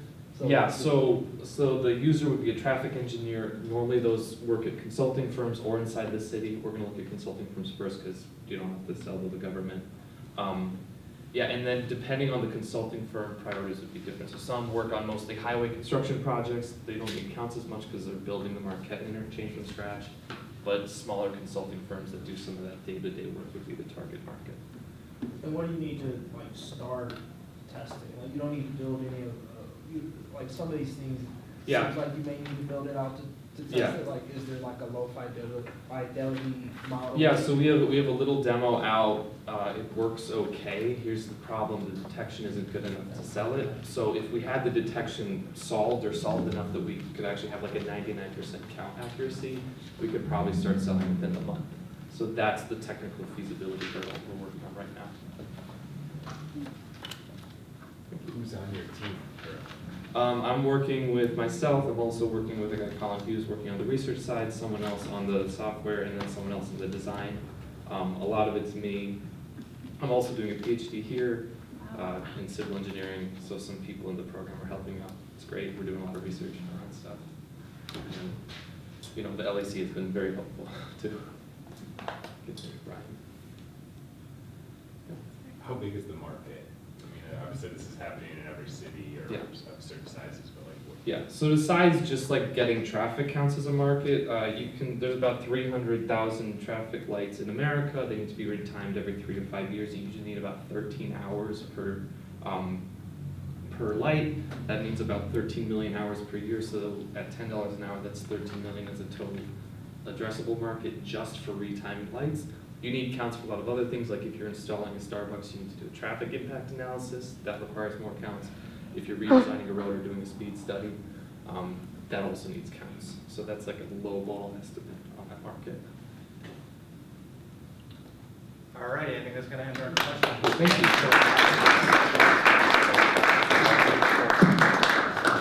Great job. Alrighty, we're about to move into lunch, but hopefully everyone enjoyed lunch and had some great conversations, and all the students got something out of the mentorship sessions. And I want to give one final big round of applause for all the students that competed here today, and I know all the hard work you put into it. I was really impressed with every single one of them. Additionally, I want to share some further resources you can leverage. I hope all of you continue to work on your business and continue your entrepreneurial journey. The first is the WiSys Venture Home Program. It's a network of startup hubs across the state that is a three-way partnership with WiSys, a local community partner, and a university affiliate. We have a few of those here. Josh Wilson could tell you all about Venture Home Eau Claire, and you join those programs, you get to see a lot more of me. Then additionally, the SBDC offices. Small Business Development Center is a national program, but we have a great system here in the state, and there's an SBDC office at every single UW university. So I encourage you to leverage those resources on your campus. Additionally, I would like to talk about our annual Spark Symposium. All the students who participate in today's competition are guaranteed a scholarship to attend the 2025 WiSys Spark Symposium. The Spark Symposium is scheduled to be held in Madison this summer from July 23rd to the 25th, and the first place winner will also have the opportunity to pitch during the Spark Symposium.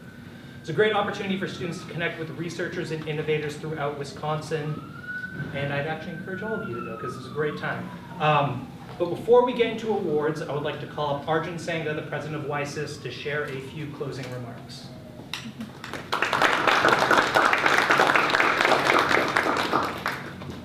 Wilson told me I have an hour, so settle in. Yeah, it's so great to be here. These events give me so much energy, and I think it gives our staff so much energy to do what we do every day. It's just really exciting.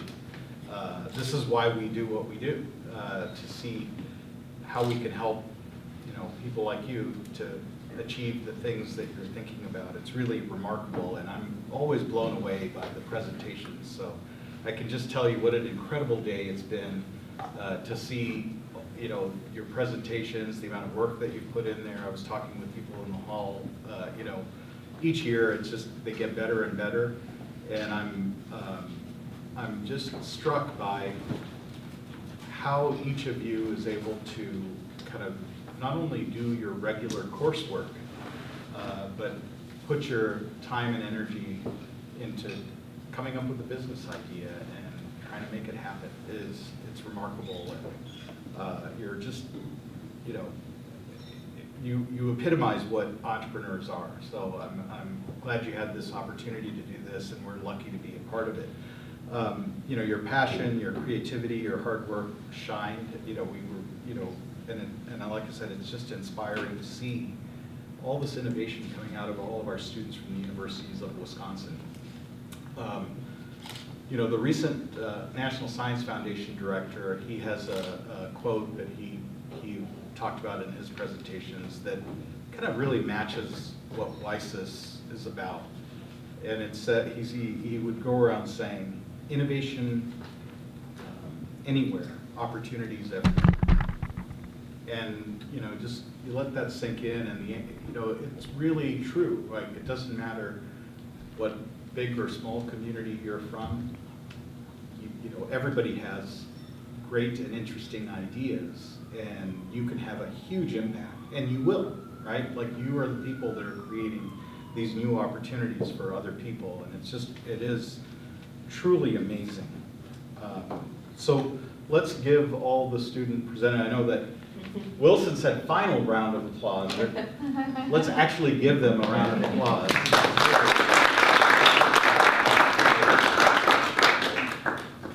So I want to take a moment to reflect not only on the energy and creativity we've seen today, but also on where we're headed together as a statewide ecosystem.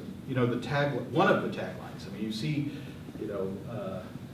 one of the taglines on our, when the WiSys logo comes up. But another tagline that we have is, Eureka isn't a moment, it's a process. And I was at this Chamber of Commerce, Madison Chamber of Commerce luncheon this week, and they had Eureka as their, the theme of their conference, and they told a couple of stories about the word. And frankly, I wanted to charge everybody every time they said Eureka. They were using our tagline. But you know, if you've heard the story of Archimedes, of Newton, you know, Archimedes, he was tasked by the king to figure out whether this golden crown was actually made of gold. And he couldn't, you know, it was like, how do you figure that out in the time that he was in? And he's sitting in his bathtub, and he realizes in this moment that when he goes down and sits in the bathtub, he's displacing water. And so based on, you know, if it's made of gold, it has a certain weight, but if it's made of the wrong metal, it's less. And so he was able to figure that out and be able to advise the king. And as the story goes, he went, you know, running out of the room naked, saying, "Eureka, you know, I found it." And then the same thing, you know, like Newton, as the story goes, the apple hit him in the head. Although actually they say that that's apocryphal. It really, he saw an apple falling, and that got him thinking about the universal law of gravitation. Why am I telling you this? Because those stories, they didn't, you know, end there.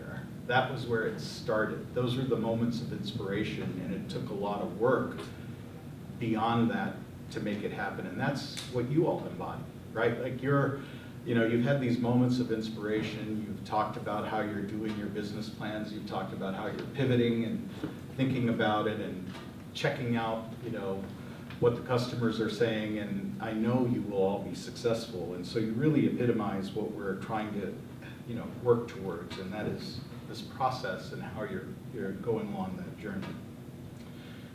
So that's why we're continuing to work with schools and communities to grow, you know, our WiSys Venture Home program. And it brings resources, mentorship, and startup support to all of these areas around Wisconsin to fortify our ecosystem. Venture Home is about making sure that the bold ideas we see every day grow, scale, and succeed. And you're the start of all of that. So the exciting part is you can use the WiSys Venture Home program.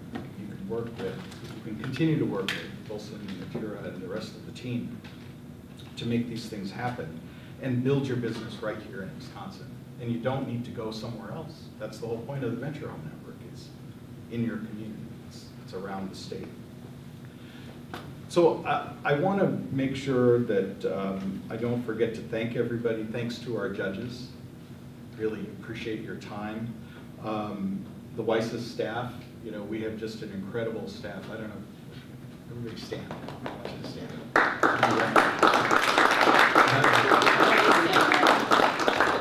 They work so hard to make these things happen. They're just amazing.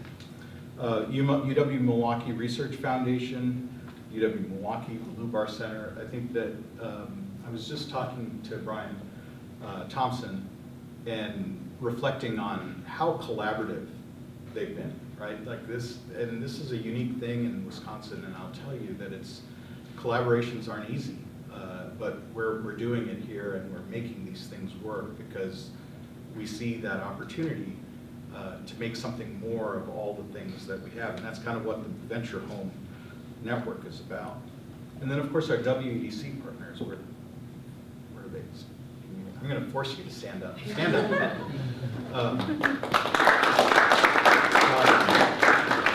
Last month, I signed an agreement that made WiSys a key strategic partner with the Wisconsin Economic Development Corporation.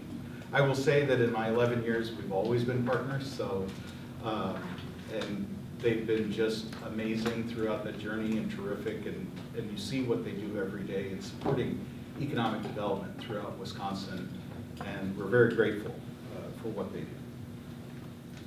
So, you know, all these efforts are part of a bigger vision, where a Wisconsin where innovators don't just get inspired, they get equipped, empowered, and launched.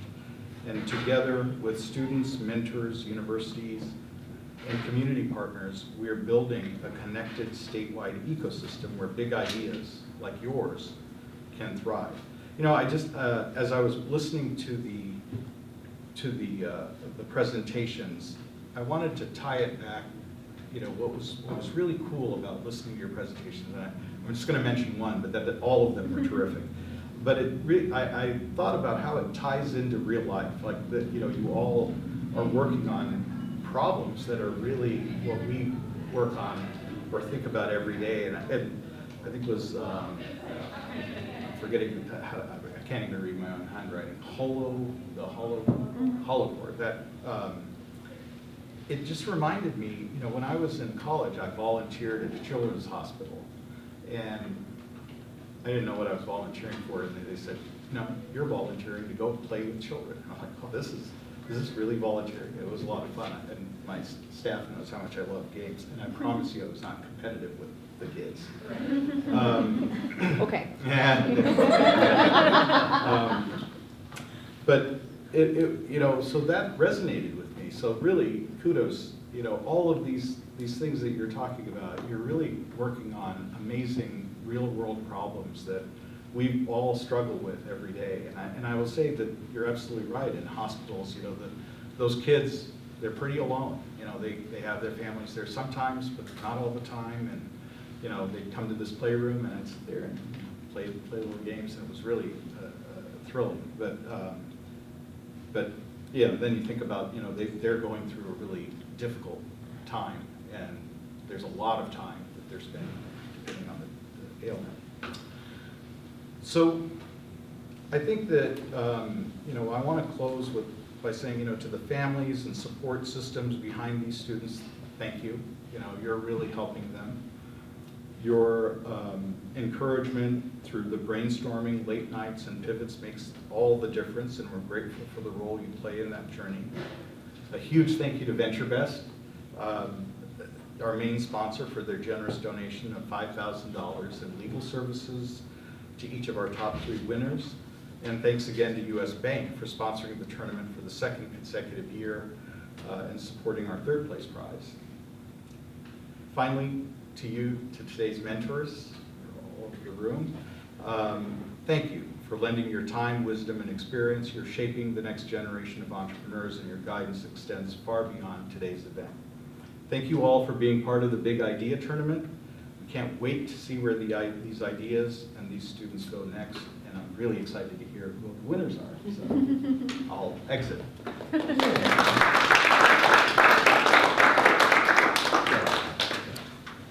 Thanks, Arjun. And I will not top his thank you, but we did have a slide for thank you for all of you being here, and Arjun really stole my thunder with all his kind words. But I would like to call our judges and our sponsors up here as we announce the awards so we can take pictures with all the winners. And if you come up here, we'll start announcing. I don't know if everyone wants to do a drum roll or start with the People's Choice Award. Then Josh is not. I know that. I'm ready. We also got big novelty checks. So can we center all of you? Yeah, tell us have what kids away the picture as much as possible. Not to be that difficult, but I am pictures. All right. Joey, you want to hold the picture? I'm that guy. Don't flash it yet. Alrighty. And the People's Choice Award goes to Luke Hegestead with Geoski. Congratulations.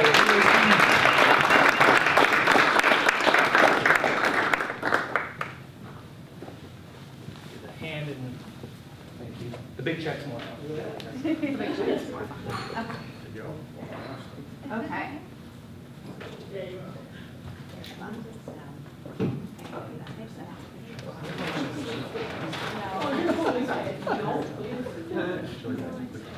Okay, everybody look right here. 1, 2, 3. Thank you. Thank you, awesome. Congratulations. Alrighty, and our 3rd place winner is Jake Reagan with Screenplay.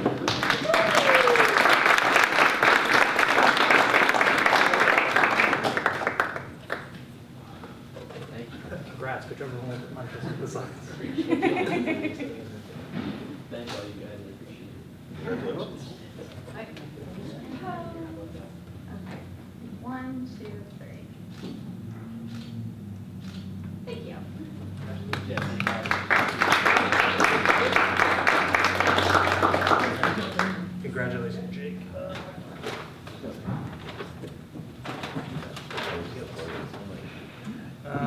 Alrighty, and our second place winner is Jacob Soraya with Markelous.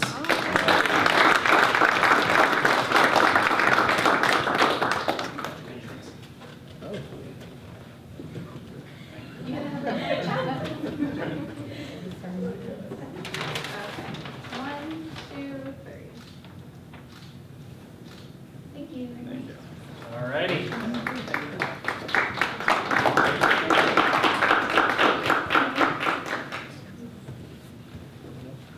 Alright, and our first place winner is Joel Roberts with Shepherd Traffic.